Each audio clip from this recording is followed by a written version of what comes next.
So did you guys see about the Summer Jam Hot 97? Well, with Up in New Method York. Man and Redman, how they that was different.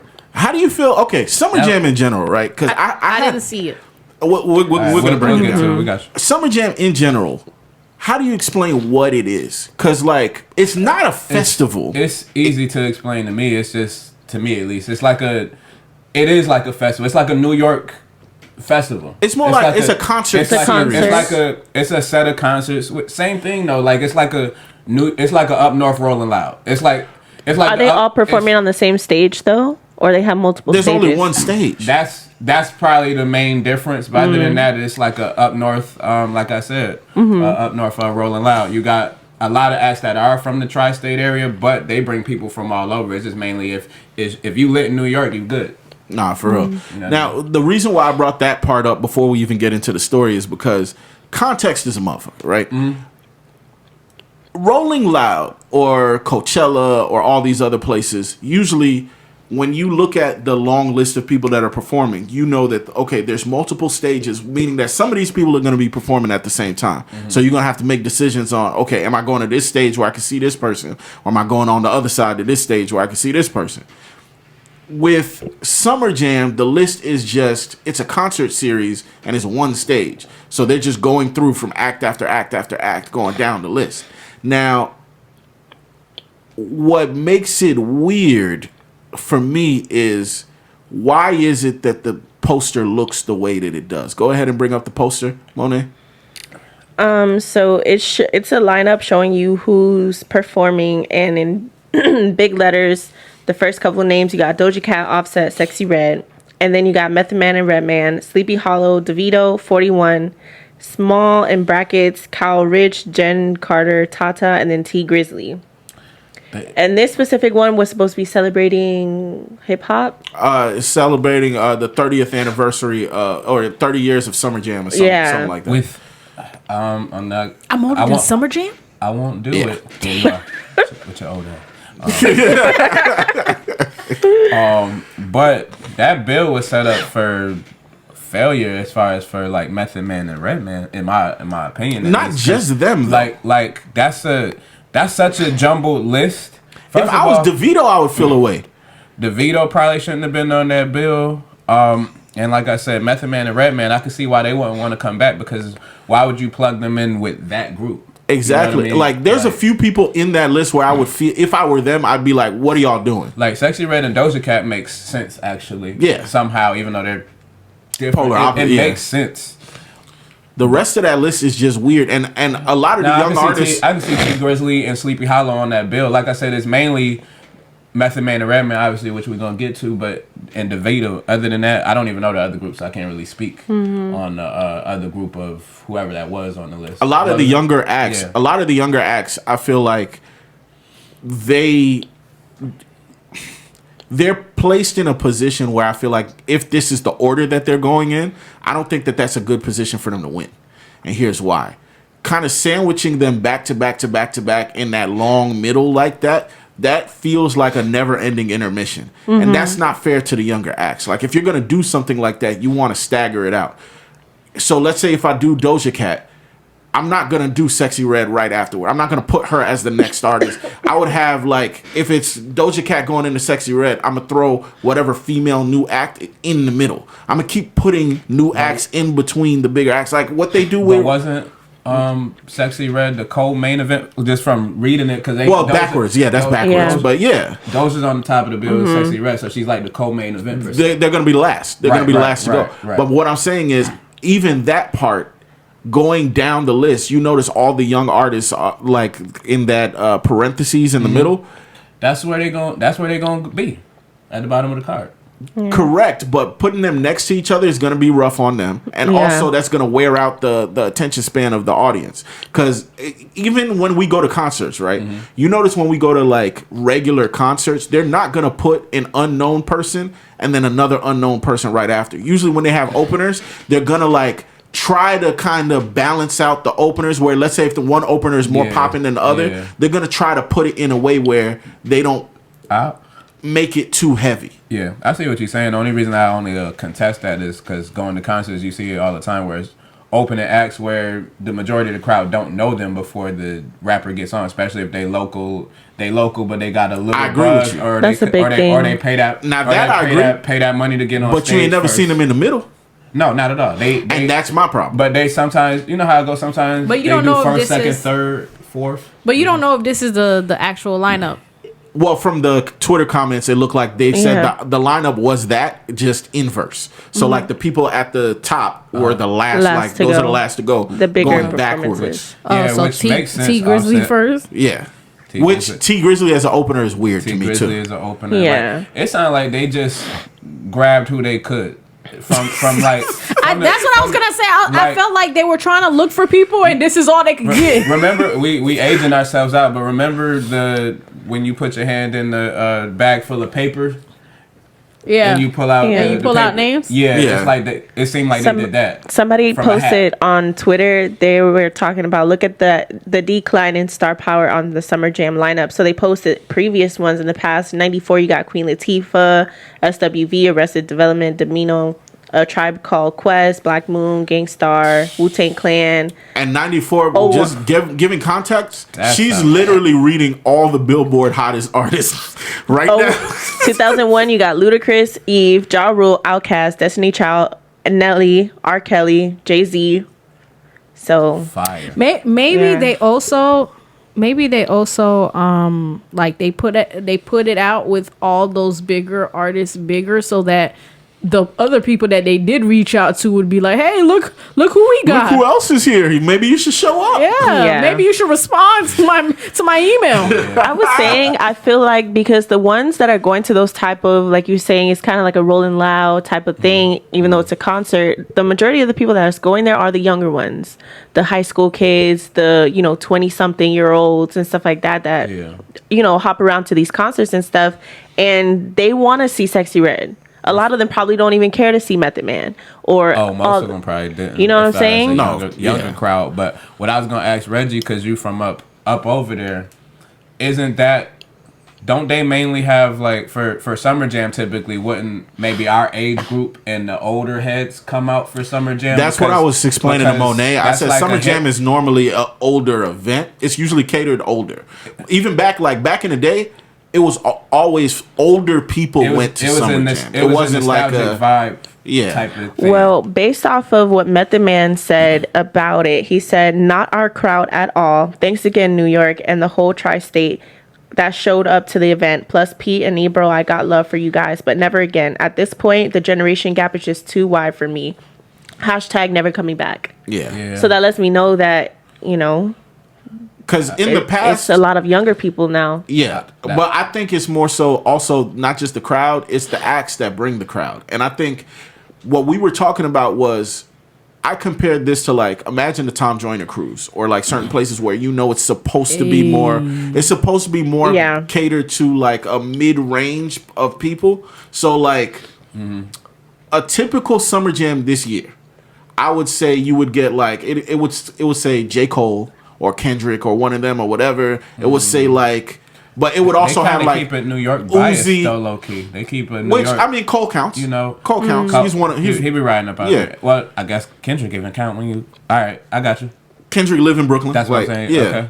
So you would look at a typical lineup would Sorry, have thank you. those people. It would still have Doja. It would still have Sexy Red or whatever. But you would have a certain balance of, oh, randomly we got Fat Joe doing a set with Ashanti, or we got Nelly and Ashanti coming out for da da da, or we got in the middle we randomly got certain people of just like different eras and different ranges, but a lot of it would look more like Lovers and Friends Fest. Yeah. Like that's, I feel like that would be your typical Hot They- 97 Summer Jam. They ain't thing. have enough money. I was. You was. reading think- my Well, mind, they had Cardi B as one of the main, and I'm sure her fee's not cheap. That's That other day lineup was, But then again, with Cardi B, I don't think When? Cardi's hitting Hot 97 over the June head. 4th. So they because- had Cardi B, Ice Spice, Coi Leray, Glorilla, Lola Brooke, French Montana, Fabio Foreign, Lil TJ. And apparently for it's the other that day? sounds See, like Celebrating- that's Summer Jam. that's the Summer Jam celebrating lineup. 50 years of hip hop. So that What sound what like- was that? June. So I guess That it's a was last weekend year. thing. Oh, so Yeah, they that had was- it that on was another last day? year. Yeah, that was last That year. was last year. Oh, yeah. last That was last To year. me, it just sounded like They ran out of money this year? Yeah. That's what I was gonna say. It seemed like they just got whoever was gonna take whatever they had to offer. And most type of those thing. people, if you look but at they that had to list- have some bread for Doja and Sexy, and then everybody Yeah. else they probably offset. So they probably spent the bulk there, and then That's whoever true. could take less than that big chunk that they put for That's them just three. they just grabbed them. They just grabbed whoever was willing to That's take true. whatever it is, the 5Gs, 10Gs, whatever they getting paid up there. Because that list from the year before, if you pay attention, most of them are New York artists. That's normally Cardi's what in Summer New York, Jam and that's what does. Summer Jam is like. New York. It's Yeah. welcome. It's a New York bias festival. Yeah. Yeah. So I you see got that's you the got thing. Cardi B, you got Ice Spice, you got French Montana, you got Fabio Foreign. This is literally Only New thing York, missing New was York, New York, New Only York. thing missing was Boogie. Yeah, literally nothing. But that's what it's supposed to sound like. It but said it just had Boogie this mid year and as young. a celebrity host.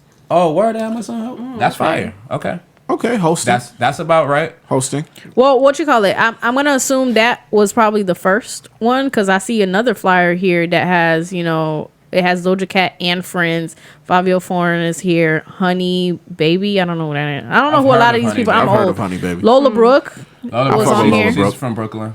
She Ty dope. Dolla Sign. Oh, so they That's- had a decent bill. Okay. This bill. Well, yeah. Where's this? What year was this? Yeah. This year. So is that the first day or What date does it say? It says June 2nd, All right, 2024.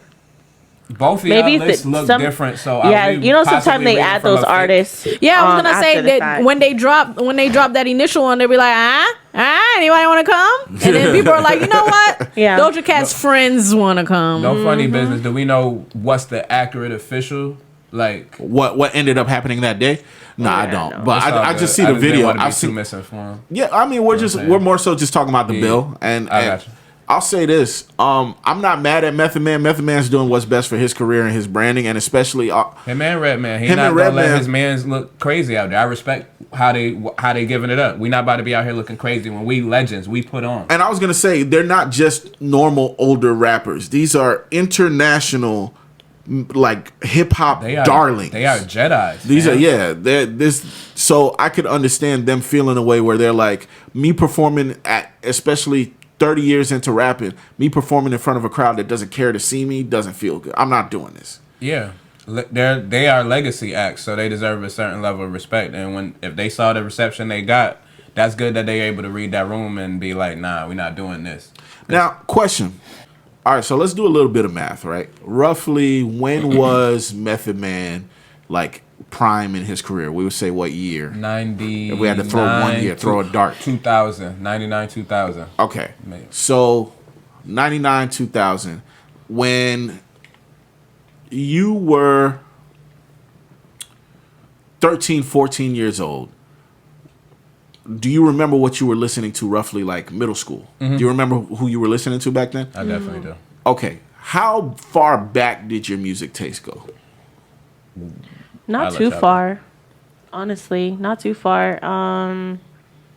I was listening to, like T.I., Lil Wayne, Drake at the time. I was really heavy on Avril Lavigne and Paramore, but it didn't go back too much further than that for me. Okay. So a lot of those artists, I was listening to them around when they first were I was gonna say coming the up people you're anyways. naming are like were new at that time. So you didn't listen to older acts. It was just it was only I who knew was them, out. but like They- the CD that I had burned that I would listen to on my way to school Respect. did not have them on there. Got you.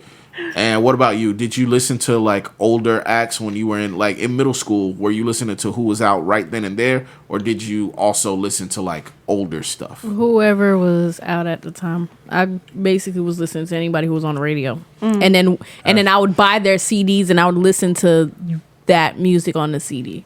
Got you. Okay. K Camp, Rich Homie. Because Ooh, I saw shout out to somebody make a comment. Slum. I saw somebody make a comment that said that they feel that teenagers as far as like millennial teenagers, were more willing to deep dive and like listen to older content as far as like, oh, let me check this out, or let me like search for music, or let me like dig through. They were saying that they feel like millennials were more prone to do that than kids of today. I And agree. I don't know if I kinda can agree. quantify that. I would I kind of probably agree though. probably like after like high school, college, maybe. But I don't know about middle school. I guess everybody different because I know I felt like I was on some hip hop head stuff. Like, okay, but 13, 14, I was listening to G Unit heavy, Dipset heavy, Wayne and them, and then like T.I., all of T.I. and Luda. Like, that was probably all heavy who I was listening to.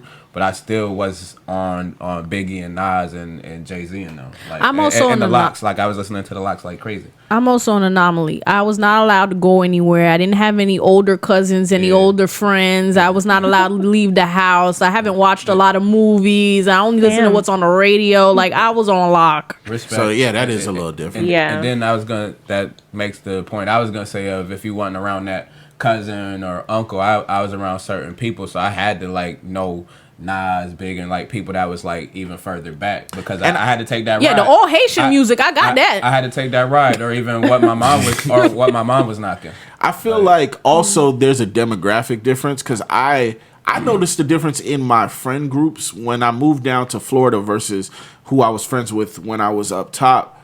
In Florida, I feel like the people that I knew that were like, oh, let's go to the record stores, let's go to FYE, let's go to these different places and like, let's find CDs. Or when I found out that the public library has CDs for the free. So we would go to the public library and just be like, okay, let me, pick up the old like Pac and Big and this and that and just dive. Those people were displaced New Yorkers. The ones down here, like the ones that we knew that were born and raised in the South, they weren't as interested in venturing as we were. And then I remember being up top, even the culture changed because when I came down here, it's weird that even though I was older and I was getting older, I feel like I was more restricted because of the fact that, the cities are built different. I think that affects how people behave. Like I remember my mom was more willing to let me venture out and do my own thing and have my own little adventures with my friends, going to different stores, doing different things at a younger age in New York because everything was so cramped. Everything was so close. People walked, blocks to go do this and that or whatever. It was more normal. Because down here, everything is kind of like highway style. Everything's further apart. There's a lot, like everything's kind of a lot more spacious. I think that affects how people behave. And I know that affected how I was parented. That affected how the people I knew, how they moved. Because until you had the friend that was older that could drive and drive everybody around or whatever, until that happened, you might want to take the city bus or do certain things. But you doing that in Orlando, it's going to take you 30 to 45 minutes just to get to a place that's up the road. You know what I mean? So I think all of that kind of affected my experiences, like kind of looking at it. But I don't know. It's just something hard for me to quantify. I could wrap my head around like the respect. I'll say I feel like millennials, we held certain people at certain levels, even if you didn't listen to them every day. Like, Yeah. we had, when you looked at Michael Jackson, when you looked at Tony Braxton, when you looked at Whitney Houston and all these different people, we looked at them, I feel like, differently than a child today would look at SZA or would look at, you know what I'm saying? I see what you're saying. Like there was a certain level of like hallowed ground that we put, even people that were pre our era, when you heard the name and the name had a certain ring to it, there was a certain love. Like you could even look at, I think fashion shows that. Because if you go to Target, they still got Led Zeppelin shirts and Nirvana and this and that. That's a like fact. I don't see people 20 years from now doing that for the artists of today, or even people today doing that for the artists that we grew up with. That ain't true. Like I don't think the kids today respect T.I. the way they should respect T.I. I don't think the kids Yeah, today no. They respect. That's a fact. Like we have to be, because technically to a middle schooler today, T.I. is what to when we were in middle school. That's what who would be that like KRS and Rakim. and Rakim and Eric B and all of them. Like T.I. in his era would be that. Yeah, I see. Yeah, we looking because we wouldn't go far as back as like Big Daddy Kane and them, although we knew their names and had respect for them. Exactly. So I feel like that the respect levels are different. Like the way that we looked at things and what would be the word for that? We kind of place them on a pedestal Yeah. a little bit, and it doesn't seem like that exists today. Yeah, the OGs don't doesn't. have the certain respect. Although to me, somebody like Kiss You don't kind of think got it- the respect. You don't think it has to do a little bit with the social media? Because like now it's not just music. Like we see them do like other shit, and so like the younger kids do know T.I., but they only know him for saying expeditiously. and trying to use big words online, you know what I mean? Like, so they're like, oh, this nigga used to rap, and like now he's kind of like a clown to them, you feel me? Like, But then we had so for us that would be what we looked at LL Cool J and Queen Latifah as, because Queen Latifah when we were in middle school wasn't still a rapper. Queen Latifah was Yeah. Khadijah from Living Single. So, but we still. Queen Latifah still was Queen Latifah to us, or like Ice Cube. By the Right. time we were in middle school, Ice Cube been transitioned Right. into a I movie would've star. said- yeah, cool J, even though he was doing movies, he still was dropping. You still dropping songs every once in a while. Like, You got Headstrong and all. Love You Better came out yeah, when I but was in middle Better, school. yeah. they you know what I'm weren't saying? doing nothing like corny. Yeah, that's You feel me? I don't think we were old enough to because I don't know. I can't judge who they were to us back then. But then again, that goes back to your social media point. So we weren't seeing them talking to people. We weren't seeing them That's living their fair. life. We weren't seeing them. We were just seeing content. Right. Yeah. And it was like produced content, not like today's version of content, which Yeah. is niggas with their phones out. Like, Right. So- They had more of a mystique definitely back in the day. So if they were a dweeb or somebody who is Skibbity. corny by definition, somebody skibbity. Skibbity, Ohio. Skibbity, Skibbity is Ohio. crazy. You know what I'm saying? We could see it more now. But somebody who is lame or skibbity, we see it now. We actually see it because we got camera phones and You know who the best you know what I mean? example of that is? Who? Meek Mill. If Meek Mill- that's a good prime If example. Meek Mill 'cause of the tweets. existed 15 years or like 10 years ago or wherever, like if you He took might be Meek Mill, considered a goat. yeah, he would be.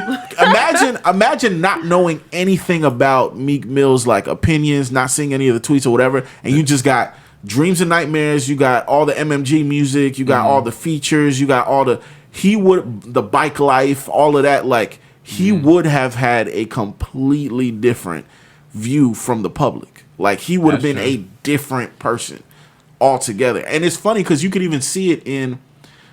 Like, I think Meek Mill is a good example of a litmus test, or like The Game is another artist. I feel like I use them as music head litmus tests because they let me know, are you a person who knows these niggas through social media or you know them through their catalog? Like, There's a difference. because a person who looks at Meek and I ask you about their catalog and you're like, oh, this nigga corny, this nigga this, that, da, da, da, da. I'm like, oh, I know what you took in and what you Yeah. didn't take in. Because I think those people, everything about them gets tainted by how they behave. But if you're somebody who took in just the projects, completely different conversation. Correct. That's why that man that's going to jail was doing his thing for so long, getting away with it. The thing. There's a lot of niggas going to jail now. It rhymes with Riddler. Oh, okay. The diddler. Yeah. The diddly doodler. Well, I mean, yeah. I think he's an example of somebody who knew how to play public image. Like when you know how to play public image, no matter how corny or weird or whatever, you know how to do it in a way where it's gonna benefit you. Like you can be corny in a way where it'll benefit you, i.e. Nick Cannon. Like Nick Cannon is a great example of somebody who, when the public labeled him one thing, he was like, I bet. And he'll make $1 million off of that corny. Yeah.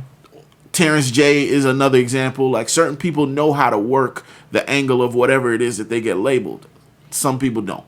And that's where you get the Meeks of the world. That's where, look at where T.I. is now in comparison to where he could have been. Because if we're honest, at one point, this guy was a platinum selling artist. This guy was a box office movie guy. He was literally on pace to be something that, he could have been on the Will Smiths and the this and the that. He was being groomed. You could tell he was being groomed Yes. for something greater. To me, he came out the gate like a down south Tupac. Yeah. Like Like he had he had so many different things going for him at once, which was interesting. He had the pen.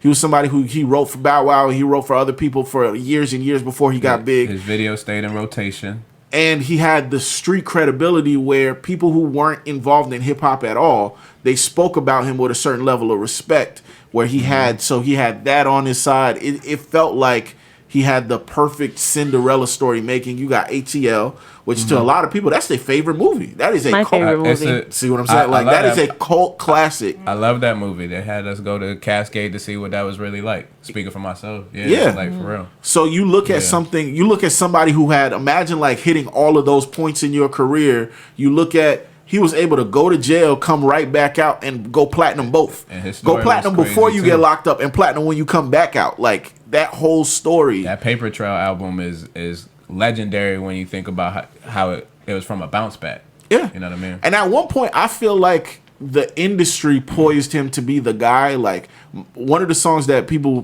get mad at me for saying sucks. I hate Swagger Like Us. One of my least favorite songs of all time, right? But I feel like that was the industry like making him Simba for a second. They were like hoisting him to the top. That's what it felt like to me. And then all of this. Well, Dead and Gone was what it was for him though. That took off like crazy. That, him and Justin Timberlake. Dead and Gone, that was another one. Like That was like a monumental point in his career. that whole time frame was just him being pushed up to this new, okay, you're a pop star now. Live Your Life. Yeah. Oh, Live Your Life. Paper Trail was crazy. Yeah. So true. I like My Love better than. My Love wasn't him though. That was Justin. Nah, but T.I. was on T.I. there. was on there. But Yeah. I know what she's saying. Yeah. He had a dope verse on there though. No, he did. I mean, when you get to the point where you're collabing with Justin Timberlake on the regular, you're doing like he signed Iggy Azalea. He did all of these different things where you could tell he was kind of moving into that direction. Yeah. Any of y'all went to his comedy show or seen any of his stand up yet? I seen him on Roast Me because I watched in the classroom, the Roast Me sessions and Def Comedy, all Def Roast Me. And I seen a little bit of his stand up. I seen him when he bombed. Oh, Comic View, because they like brought it back on Amazon Prime. So I did see him on stage. Yeah. And he bombed. He was alright. He wasn't bad. I saw one where he ate shit. It was bad. Damn. he ate shit. When they booed him in New York or something That like one. that. I saw Damn. that one. That did go viral, but I like how he handled it. He handled it pretty well. But yeah, he ate shit. It was bad. And I also saw another one. It might be the Comic View one. Mike Epps brought him out. Yes. That's Comic View. Okay. I think he did solid on He did that okay. one. He did okay. But saying? I'll say this. T.I. is a person who is conversationally hilarious. Like, he's one of those dudes, especially, I think his missed calling was as a podcaster. Because when he first had his podcast and he was, bringing out Young Thug and certain people from Atlanta and having those very, like, Atlanta stories, he's one of those people who his voice control, his way of, like, kind of turn a phrase and being able to flip things, that's a nigga who is hilarious. Stand-up doesn't work that way. And it's not the same. And I think that's where the hang-up is. And you can tell that he's one of those people who there's potential there. But I can see a nigga that don't listen. Like, I can feel it. Like, especially, I spent, my early years in college, most of the hustles I got into was because I couldn't get a job. Because I was in a city where it was, it was a college town, so everybody had no degree and all the same qualifications. So we were fighting in a small town for like, I always tell this joke where I applied for CVS and they reached out to me 3 years later asking me if I was still interested in the job. That's crazy. That was the type of like. That's crazy. I graduated, moved out, like I was already living my life, and they reached out and they were like, "You still looking for that job?" Yeah, that's the type of like job market that I was in college. So I you got should have applied 3 years before you went to college. Yeah, I should've- Right. If I would have applied as a sophomore in high school, I would have. Everybody that's listening that's in high school, Don't. You plan on apply now. if you plan on going to Tallahassee. Yeah, like that's what it was. So I had to get a lot of hustles. One of the earliest hustles was writing for stand-up comedians. There was a company that was there that did a lot of like stand-up comedy at different venues. I got tight with somebody that worked there, and I started writing material for a lot of different people.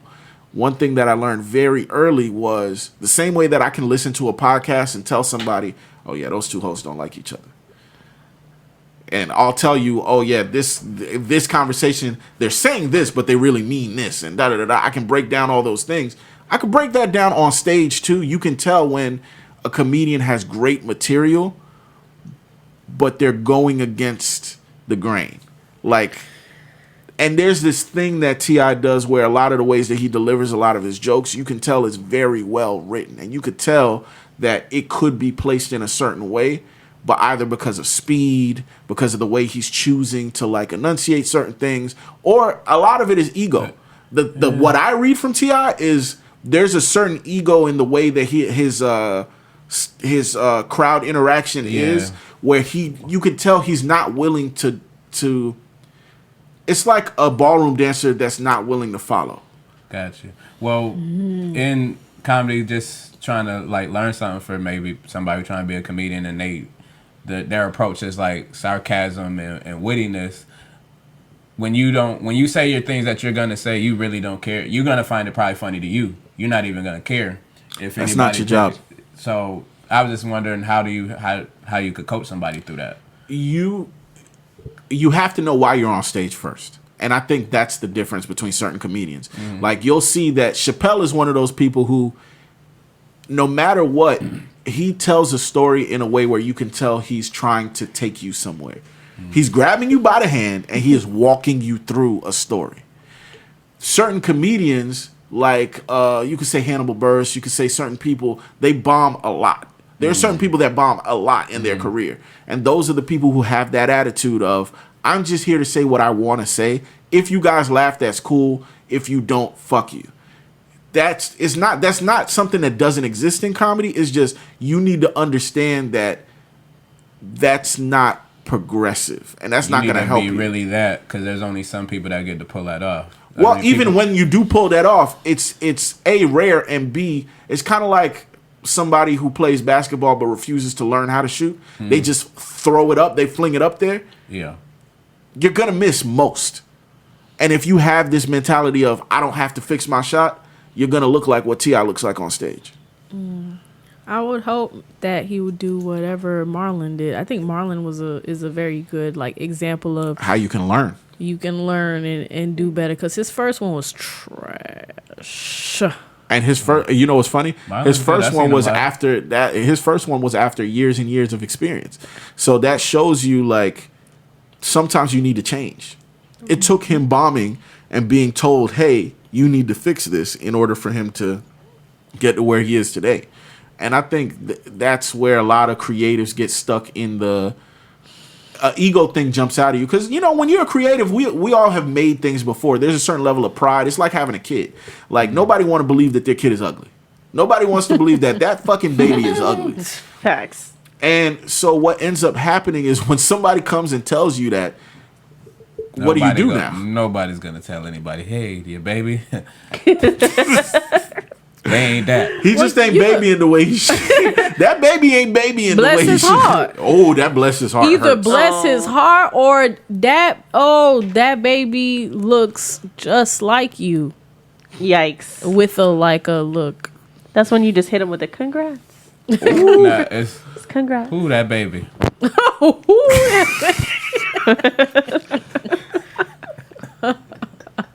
That's sick. No, that wow. Oh my, that's a fight. You gonna have a fight right there in the nursery. Who that baby? Who that child? Child. You got you a healthy baby. Hey. That's funny as hell. Yeah, you shouldn't have taught us that. That's gonna be the one we use for everything. Hey yo, OD. I'm ODing. That's what I feel, but I feel like that's a thing in art, and it's more prevalent in stand up because you need the audience. Like stand up, while you're making the art, they're right here in front of you. You need them to help you. Yeah. So that's why it's harder to get away with that whole I'm gonna just do what I want and eventually the crowd will like it. That shit don't work. It's not like music where you in the studio, whatever, and then when you press play, when niggas is pressing play, you're not there. That's like you're not. That's true, but there's a skill to it, because like somebody who I think of now that we just talking about it, like Deion Cole, I respect what he would do. He would always like he'll say something, oh they laugh, or they don't laugh, write it No, down. that's a bit though. No, I get Even- that. I but- get his approach, but what I'm saying is it's dope though because he's still literally in real time doing it. He's hoping something lands. He knows something is gonna land. But what I'm whatever explaining bonds, to what I'm explaining to you is like even in that know what that I'm is saying? designed. He knows that when you come out, He like fired for that. him standing there with the notepad, A, it looks funny, and B, when you come out there, you're like, "Hey, what's up, everybody?" And then he puts it on the stand or whatever. He goes through the notepad and he's looking. That's getting the crowd involved. That's getting the people looking. They're laughing before you even said a word. I got you. That is you catering to the crowd. That's you finding something where you can pull their attention in and you can like manage everything that way. Even in that, that is you working with them. And that's what I'm saying is the difference between that idea of I'm here to service the crowd versus that idea of I'm here to get my shit off. Like some people have that air about them, but it's half and half. Like I'm here to get my shit off, but make no mistake, nigga, this is Chick-fil-A. Like I'm getting my shit off, but I'm gonna plate the hell out of this motherfucker. Oh my gosh. And then you got the others that are here to get their shit off. But it's my and- pleasure. That part. It's my pleasure to get my shit off. Then you got the other people who are like, oh, you know, I'm me. If whether you laugh or not, I'm still rich. Like that's a different air. And hopefully, you know, I would love to see him grow. I think he has potential. It's just that ego got to go to the side, man. Yeah, salute. It is what it is. No, that nigga gonna see this shit and be pissed. But He gonna email you expeditiously. it's gonna be an email with a whole bunch of 18 character words. Juxtaposition. don't let Reggie pull out the juxtaposition on you. What you talking about? But all in all, when it comes to like stand up, I understand it's not easy. Hopefully, we do see him, you know, kind of find his rhythm and do his thing. Apparently, what he said that he is planning on, he's planning on doing a one man show, kind of like what Mike Tyson did. I don't know if y'all remember when Mike Tyson did the whole like one man show where he does his life story, but like Broadway. So T.I.'s planning on doing that, and the reason why he's like diving into comedy the way that he is because in order to do that type of like theater show, you're gonna have to do monologues. So he's trying to learn timing in order to like be able to get the monologues off and do what he needs to do to kind of pull that. And that's what he decided to do. Like, there's no like acting classes or like. I'm Well, sure he took improv I think he done classes. took some acting classes because I mean he Apparently, the person did who alright told in his him, movies. I was gonna say the person who told him to go this route was Chappelle. So if Dave Chappelle was my friend, I would listen to him too. Yeah. Yeah. So maybe Dave Chappelle should tell Yeah. him, hey, maybe you should be a little more funnier. You know what I mean? I mean, we'll see how it goes, man. But it seems like he is at a position where he's trying to work towards something. Hopefully, it's able to fall together. Who knows how that's going to turn out? But just like how Chappelle executive produced his last album, Chappelle is supposed to be working on the one man show too. So we'll see how it all turns out in the end. And I'm pretty sure Chappelle's going to be writing for him and stuff like that. So I think it got potential because it's not like T.I. is not funny. You Yeah. feel me? And especially, I think it's different. Like, people forget what kind of a beast stand up is. Stand up is different than getting on a theater stage and doing a show. I think with everything pre written and the timing and all of that, and even the way that an audience reacts to you in theater versus how stand up is. Stand up, there's a live feeding frenzy that's happening with the audience where they'll, you know, make comments, do this, do that. Everything's kind of a lot more open and moving. Whereas when it's a theatrical release, people are in their seats just allowing you to get your exposition off and then waiting to clap at certain points. So I think with that controlled environment, he'll do a lot better. He'll do a lot Hopefully. better. It might turn him into a beast. Yeah, who knows? Who knows? Let's see.